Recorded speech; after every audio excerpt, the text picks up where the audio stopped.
Somewhere right now, a country is setting billions of dollars on fire. They're calling it hosting the World Cup.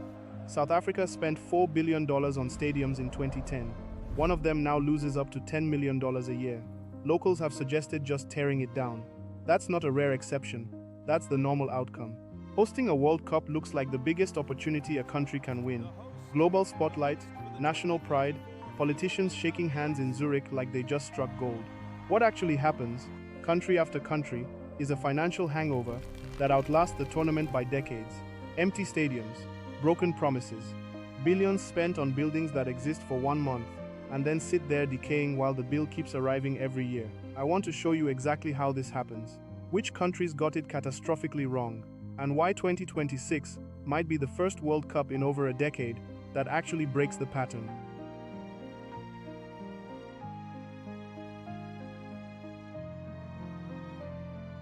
South Africa 2010 is where this story really begins. Consultants originally suggested South Africa would need to spend around $300 million on stadiums and infrastructure. By the time the tournament actually happened, the country had spent $4 billion building and renovating 10 stadiums and upgrading infrastructure. The Cape Town Stadium alone cost $600 million. Today, it sits largely abandoned, occasionally rented out for weddings and corporate functions, losing an estimated $6 to $10 million every single year. In Polokwane, a brand new 45,000-seat stadium sits unused right next to the old stadium it replaced, a stadium that was already perfectly adequate for the city's needs. Nelspruit's Mbombela Stadium has no suitors at all. Neither city even has a team in the local league. This is the white elephant problem in its purest form.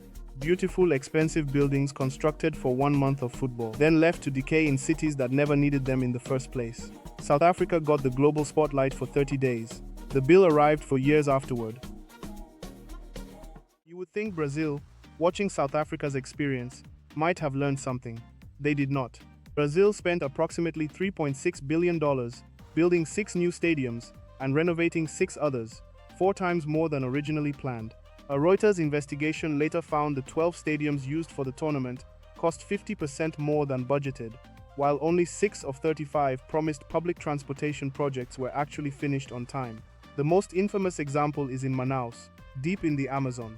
The Arena da Amazônia, a 44,000-seat stadium, was built in a city whose local team draws nowhere near enough fans to fill it. It hosted 4 World Cup matches. Then it largely became a very expensive, very empty building in the middle of the rainforest. Brazil's financial troubles didn't stop with the World Cup either. 2 years later, the country hosted the Olympics during its worst economic downturn since the Great Depression, a games that cost over $13 billion, roughly 50% above budget, forcing the city to cut spending on police, health, and education just to pay for construction. 2 mega events, 2 enormous bills, and a population that increasingly asks the same question: who actually benefits from this? Then came Qatar 2022, and the entire conversation about World Cup spending changed forever. Qatar's total spend is estimated between $220 billion and $300 billion, by far the most expensive World Cup in history, an order of magnitude beyond anything that came before it. Unlike South Africa or Brazil, Qatar wasn't building stadiums nobody needed by accident.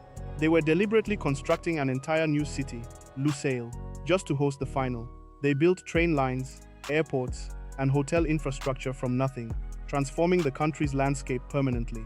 One stadium, Stadium 974, was built entirely from shipping containers, specifically designed to be dismantled after the tournament.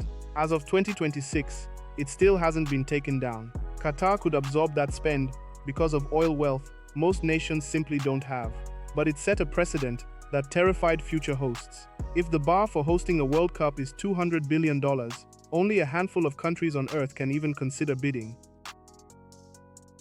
So why do nations keep making the same mistake, tournament after tournament? Part of the answer is FIFA itself. In Cape Town, local authorities wanted to renovate an existing rugby stadium for a fraction of the cost. FIFA refused, insisting on a brand new stadium on the city's waterfront, specifically to make the matches more visually appealing for global television. The other part is what economists call the winner's curse. 2 economists, writing for the National Bureau of Economic Research, concluded that economists remain broadly skeptical about the economic benefits of hosting mega events like the World Cup, since they carry enormous costs and appear to yield few measurable tangible benefits. And yet nations keep bidding. because the promise is always intoxicating. Tourism, global prestige, modernization. The same pitch was made to Atlanta before 1996, to Rio before 2016, and to South Africans before 2010. And in each case, what actually arrived looked nothing like what was promised. Politicians get the parade, taxpayers get the invoice. That pattern has repeated for 3 decades running. This brings us to this World Cup, where something genuinely unusual is happening. The United States, Canada, and Mexico are using existing NFL and Major League stadiums almost exclusively, requiring no significant new stadium builds at all. Because these venues already have home teams and steady income, there's no realistic risk of them becoming abandoned monuments once the tournament ends. The projected total cost sits around $10 billion, a fraction of Qatar's spend, even lower than Brazil or Russia, while FIFA itself expects to generate roughly $11 billion in revenue from the tournament. Toronto's entire hosting budget, for comparison, is $380 million, supported by national and provincial government funding rather than a single new stadium. For the first time in over a decade, a World Cup might actually turn a profit for its hosts, rather than leave them holding a bill for the next 20 years. Whether that becomes the new model, or whether 2030 and 2034 swing right back toward the mega-spend approach, remains to be seen. But for once, hosting the World Cup might not mean inheriting an empty stadium. It might just mean hosting a really good party and going home with the lights still on.